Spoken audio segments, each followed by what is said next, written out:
this is Ginger from Making a Warhorse, and today I want to talk about, Ernie, stop, fear, as well as the Fendente mechanic.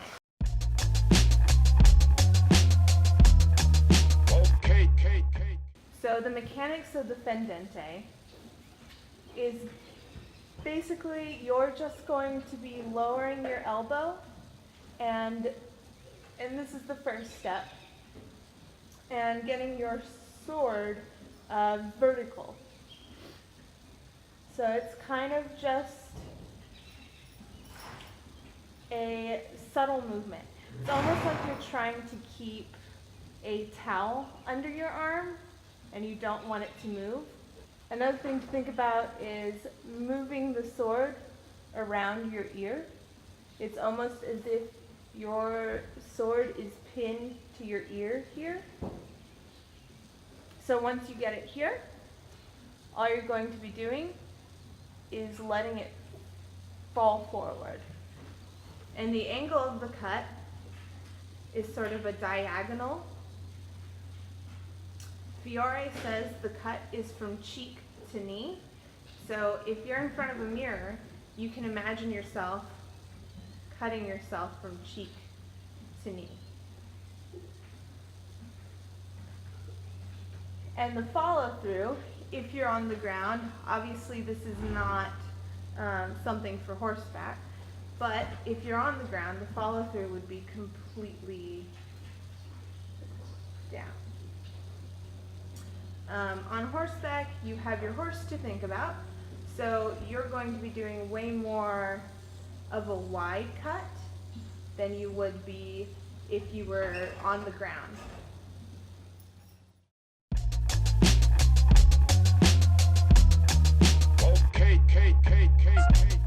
A couple months back, I had first moved here with Trace, my little Arabian. Oh, Ernie!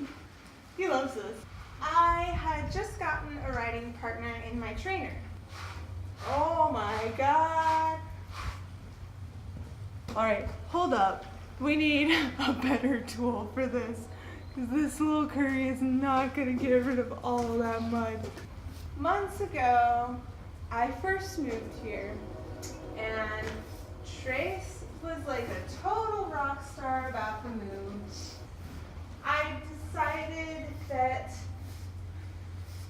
I was going to ride him, and me and Megan were going to ride together, and we were going to have a bit of like a introductory sort of ride together sort of ride.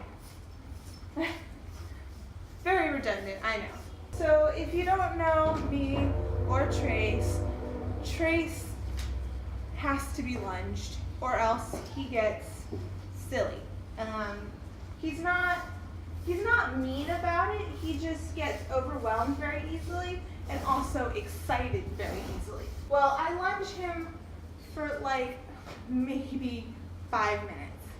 Megan even says to me, oh, if you're not done lunging, you should just continue, like here's this lunge whip, like just continue, she's riding already. I'm like, all right, well, I think I'll be fine.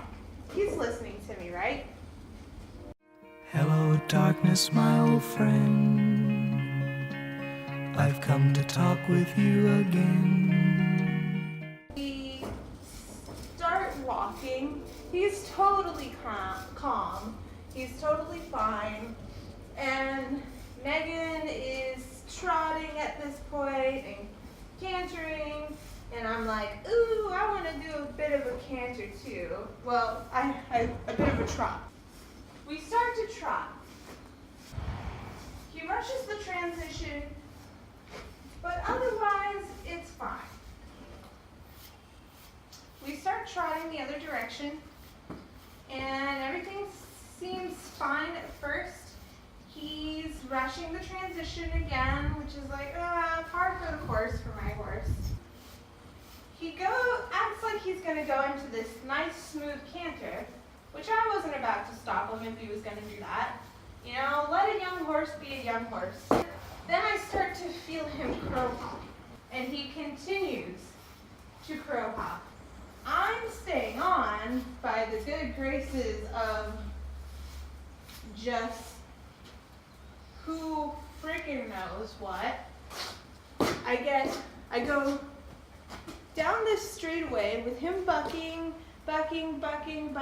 through the turn of the arena, and then all of a sudden he takes this quick, sharp turn.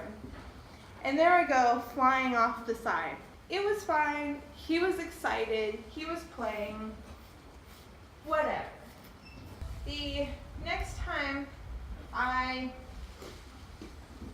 rode him was during a lesson. And of course we trotted during this lesson. And what was crazy to me was that I did everything right. Like I lunged him first. He was going so well after we had really like done a lot of walk and like really gotten him to relax. And all of a sudden, out of nowhere, he spooks. And we're at a trot, and for some reason, I wasn't prepared for it, and I fell right off. How I can sit like a galloping horse bucking, I don't know. I mean, at least it felt like galloping. Maybe it was just a really fast canter. Equestrian problems. Mud. Thought I was the worst equestrian. I thought that, whoa, it's scary. You made me jump. So, in my mind, and after this fall, my trainer made me get back on the horse, you know, trot just like I was doing, and he was fine. But for some reason, I got it into my head that every time I rode, my horse was going to try and like murder me. I had built up these like two separate moments in my head, and I honestly didn't know how to get over it. I had so much fear. Oh, there the boy goes. I had so much fear from this happening that I didn't want to ride my own horse. I would get up in the morning, go to work, come to the barn and be like, man, I don't want to ride my horse. And that's kind of when I co-bought Ernie. And Ernie was like an amazing horse to get my confidence back up. Sorry about the lighting. For some reason it keeps fading in and out. I ended up just letting myself, you know, have the ability to just not ride my horse that day. So I first took the pressure off myself to ride. And I did more groundwork with Trace. And then I decided I'm going to start just getting on my horse, even if it's just to sit on his back. And I would ride him bareback, I would ride him with a neck rope, just at a walk, until I felt more confident that it was going to be okay at a trot. And throughout this, I was taking lessons on Ernie, and slowly started taking lessons back on Trace. And we did have a couple of lunge lessons, and that's fine. But my point is that you have to continue to be on that horse, doing that thing that scares you in order to conquer that fear.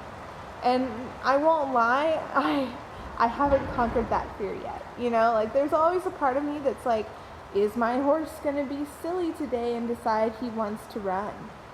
I don't know. It's a journey.